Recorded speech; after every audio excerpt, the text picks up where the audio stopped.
Welcome to Global Reports on Liberty Television here in Kaduna. I am Arthur Brooks. We are broadcasting all over Nigeria on channel 180 Star Times network, that is. Also Ghana and across West Africa on multi-TV.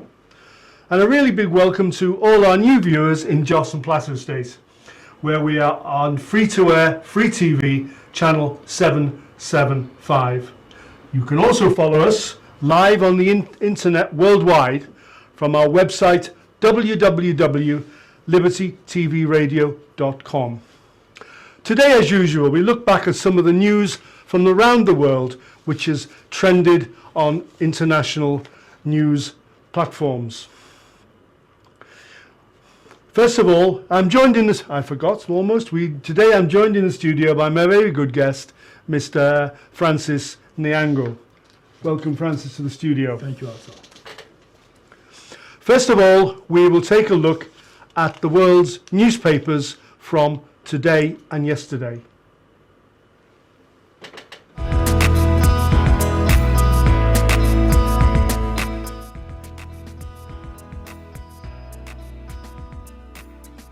The Financial Times of London yesterday carried a report that President Barack Obama stated that Donald Trump, the US Republican candidate in the presidential election in November, is unfit for the presidency, following comments about the family of a US Muslim soldier killed in Iraq. The parents of the fallen soldier, Hamayoun Khan, supported Hillary Clinton at the Democratic convention. Trump referred to the mother as a Muslim woman who was unable or not allowed to talk.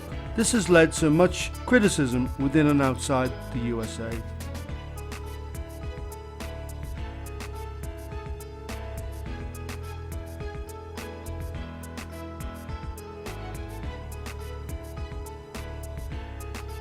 A satirical cartoon in the New York Herald portrays Donald Trump. It refers to the controversial comments he made about the parents of a fallen Muslim American hero, Hamayoun Khan, in which he looks at his own sacrifices for America, people's jobs, people's money, and the future of the Republican Party.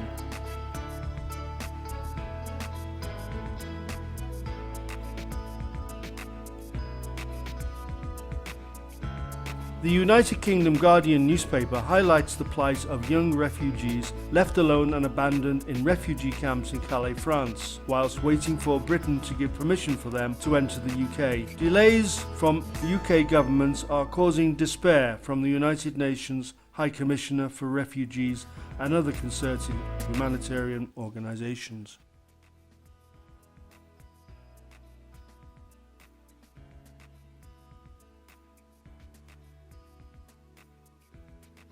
Today's Times of London on its front page pictures an Emirates Airlines Boeing 777 airliner ablaze at Dubai International Airport after crash landing. Reports state that all passengers and crew were successfully evacuated without any deaths or injuries.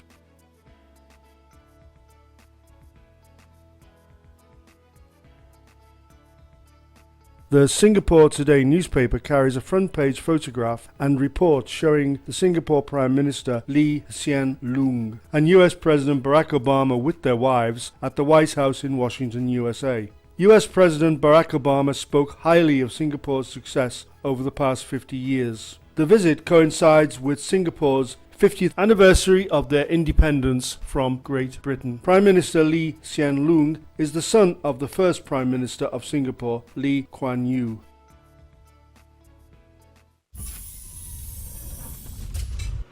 This week in the USA, Donald Trump's comments. Donald Trump, as you remember, is the Republican Party candidate in the presidential election, whose comments have generally not been very well received by. This week he hit an all-time low when he attacked a Muslim American family who had lost their son in the Iraq War.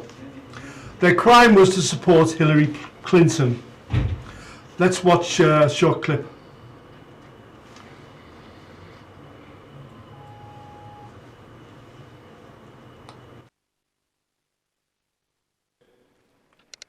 Tonight we are honored to stand here as parents of Captain Humayun Khan, and as patriotic American Muslims, if it was up to Donald Trump, he never would have been in America. Have you even read the United States Constitution?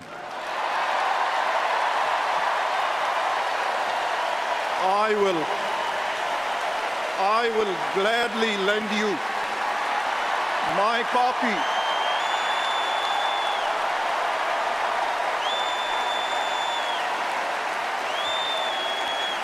In this document, look for the words liberty and equal protection of law. Tonight we are honored. That report was from the Business Insider TV channel in the USA. Also, there's another video I'd like you to watch, which is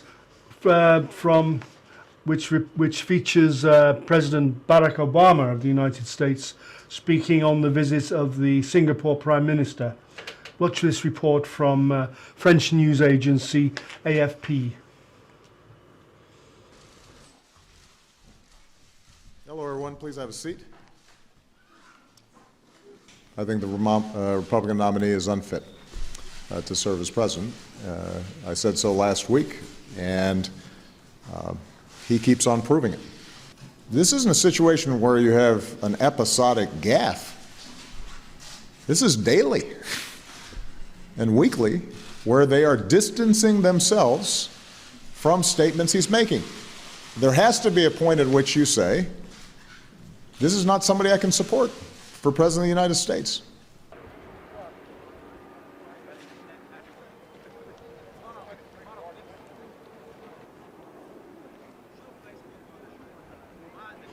There you have it from Barack Obama, President of the United States. Seriously, this gentleman named Donald Trump seems to be upsetting everybody around the world, not just in the United States of America, with his insults on against Muslims, Mexicans, women, anybody, you name it. Francis, what do you take of this?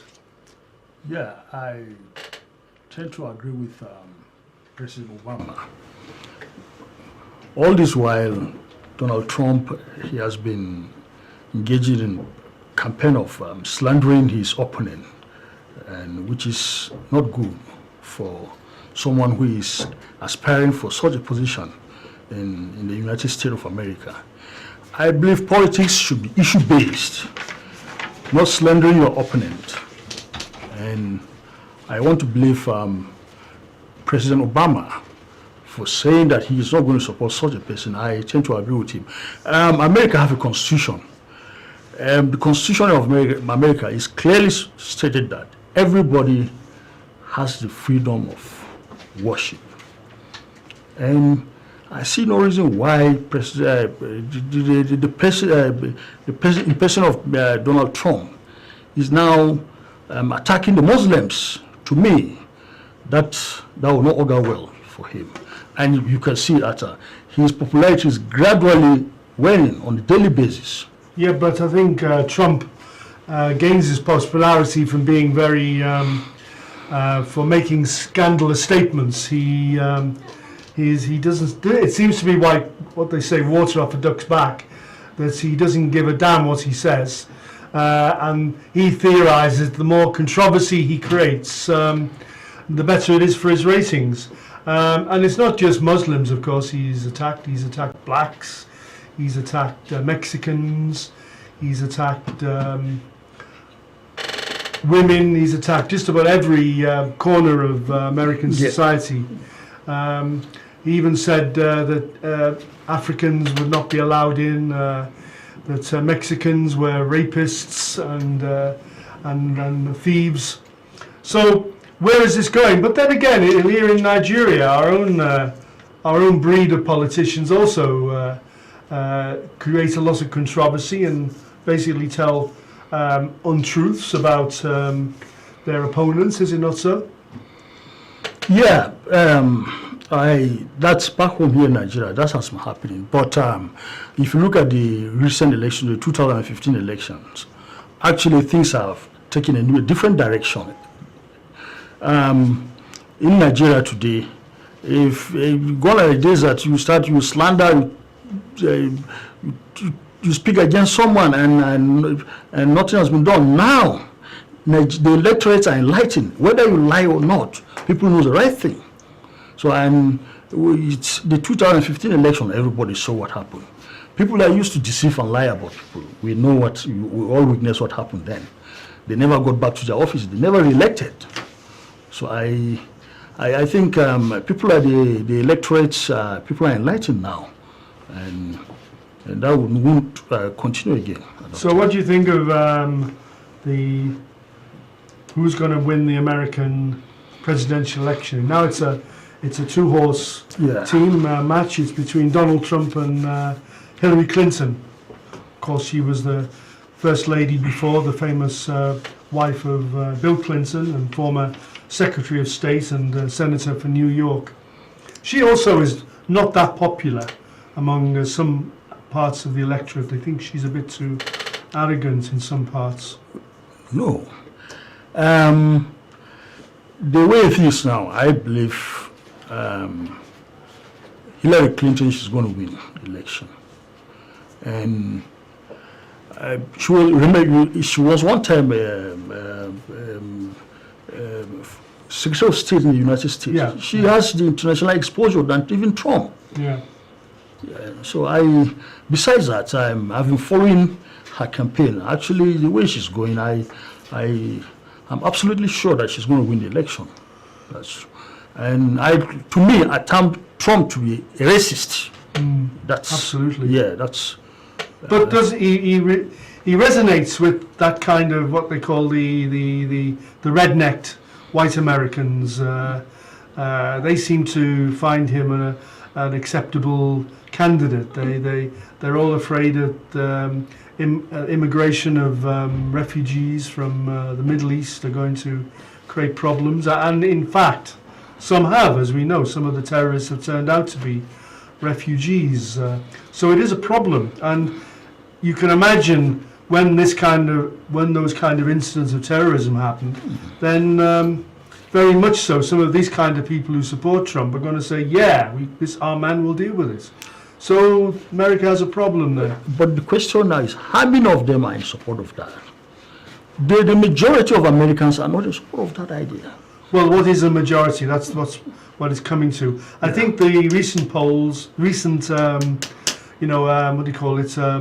The recent people doing polling said that Trump was at something like 30-something, and Clinton was at 45%. Okay, so you can see already his popularity has been reduced, and especially once he starts attacking the American army. Once he starts attacking American Muslims in the army, people who are doing their patriotic duty. In fact, another thing he did do the other day, was it yesterday or day before, one American veteran soldier gave him his medal, a Purple Heart. He presents it to Trump, and Trump said, "Oh yes, I've always wanted one of these." And that was a very bad move, because Trump was able to dodge the draft of the Vietnam War. Okay. So he is seen as a kind of a coward. He never got involved in the war, and there he is, willing to accept a medal from somebody who presumably deserved that medal. That's why the father, Mr. Khan, of the fallen hero Hyun Khan, who we shot earlier, said to him on screen, said on program, that he should give that medal back to the person who deserved it. He, Donald Trump, does not deserve it. Of course he doesn't deserve it. Of course. Okay, I think we can move on a bit now. Our second item we have decided to look at this week, and something which is happening tomorrow. It's the Rio Olympics. The Olympic Games are being held in Rio de Janeiro in Brazil tomorrow. So this is really quite new news. Tomorrow we'll be seeing the Olympic Games. So first of all, there's a very nice video I just happened to find from the BBC, which is like a trailer the BBC made for the Rio Olympic. It's quite nice. Watch this.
Rio 2016. The Olympic Games starts 5th of August across the BBC. There we are, down in the jungle in Brazil. I hope you enjoyed that little offering. Now, as I said, tomorrow is the Olympic Games in Rio de Janeiro in Brazil. And there's a lot of issues regarding the Olympic Games this time around. And a lot of people are asking, is Rio ready? Or is there going to be a lot of problems surrounding the Olympics? Just watch this short video from also from BBC.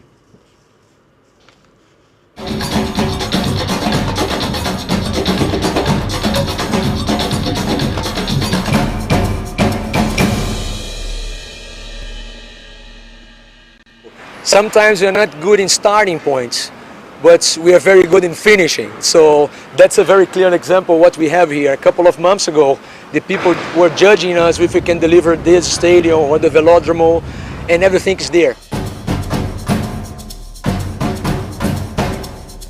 Well, our budget is something around $2.5 billion. That's the number that we have. There is some expenses that along the way we have to really define if it's proper or not proper to close the budget in the end of the games. But today, what we can tell that we are balanced.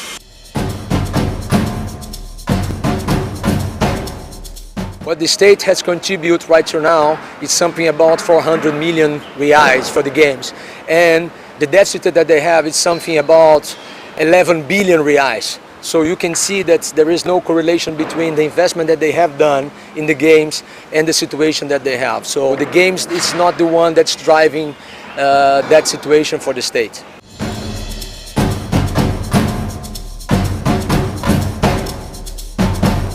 We have improved from 20% to 50% the sewage around the Guanabara Bay. So I think the 80% of the Guanabara Bay, when that was created, was not really technical basis for that. It was a simple calculation, and someone, let's say, mentioned that point. And I think a very important lesson is that the games needs to be an instrument of development of the city, not the other way around.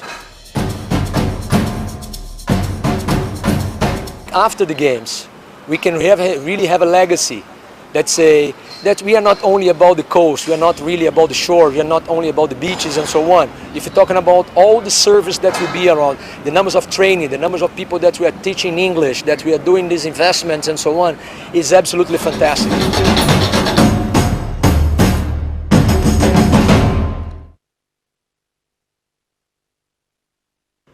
Sorry, that was the Financial Times television.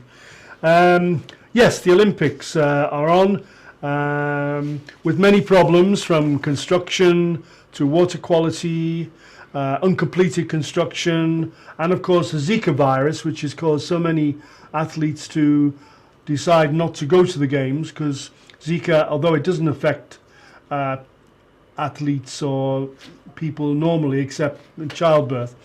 Also, there's terrorist threats, and as a backdrop. Sorry, to all this is the chaotic politics currently going on in Brazil, with the last president being impeached, and the citizens of on the streets demanding better share of the economy.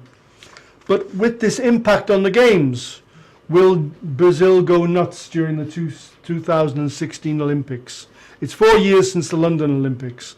So, Francis, what do you take on this? Yeah, the problem we're having is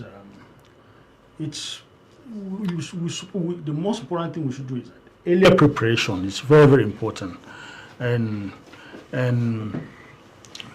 what's happening now, like the under 23 team in the athletes of Nigerian athletes. What happened now? This afternoon they are about leaving Atlanta to Brazil, which is very wrong. Day before. Yes, they're supposed to be on ground 2 or 3 days before time. And in some developed countries, immediately after the Olympic, they will start preparing for the next Olympic. And back home here in Nigeria, you find out that after the tournament, everybody will just go and relax. Few weeks to the tournament, they'll now start preparing for it. In fact, now they are even talking of logistics. There's no funds and other things, which is not good. And I believe Brazil, they are hosting this Olympic. I want to believe they will not tarnish their image. They will make sure proper security is being put in place. You know, and I believe that will also boost their economy, because the visitors are coming in. That will boost their economy, the hotels, the women selling, the shops, and all. So I think they won't want something that will sabotage or destroy their image. So I think and I believe they must have put all machineries on ground to see that the Olympic well done and finished. Well, we hope so. Yes. And we all look forward to watching the Olympics over the next, is it 3 weeks or a month, or how long is it on for? Yeah, it's 3 weeks. 3 weeks. Yes, 3 weeks. Yeah. Okay, that's the Olympics, so we're looking forward to that. We're almost out of almost out of time, I'm sorry. So please contact us. We have a Facebook page called Liberty Global Reports, and you can make comments on that. And we'd like to thank our studio team here in the studio, and the team who are behind the scenes making sure the program goes out each week. And we hope you enjoy watching us. Thanks again to my good friend Francis Nyango for being with us. And all I can say is this is Arthur Brooks and all our studio crew here in Kaduna wishing you a fantastic weekend. And thank you very much for joining us. All right, thank you also.